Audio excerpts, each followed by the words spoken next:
I was a resistant reader growing up, and I had books pushed on me throughout school and needing to write this about them and that about them, and they just didn't connect with me. So I never got the reading thing.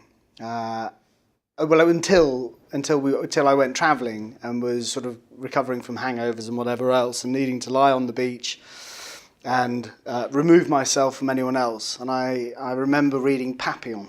That was definitely my seminal book. It's the one that made sense to me. And I just got taken into a completely different world and realised for the first time what a book can actually do. And it was amazing.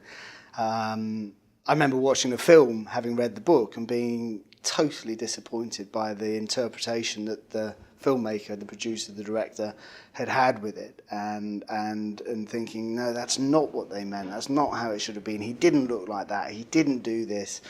And I saw then what books can do in your kind of mind, and how valuable that is. And having young kids, you know, again, books are really important to give your development. For me, I wish I got that when I was 10, 12. I would have read so much more and probably be a lot cleverer than I am now. Well, I sort of was lucky enough by the time I was 26 and set up Traveller's Eye to have lived, worked and backpacked in over 40 different countries. And it was an extraordinary time being able to be at the parade in Cape Town when Mandela got released. And one of the things he said in his release speech was, "Our greatest fear is not that we are inadequate. Our greatest fear is that we're powerful beyond measure.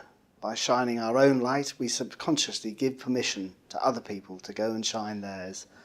Go shine your light." And I'd kind of spent much of 6 years or so travelling and being blown away by the people I had met who were really living in my world. They were doing things with their lives. They were ordinary people like you and me, and they were doing extraordinary things. And I felt they should be championed. They needed to be put on a pedestal.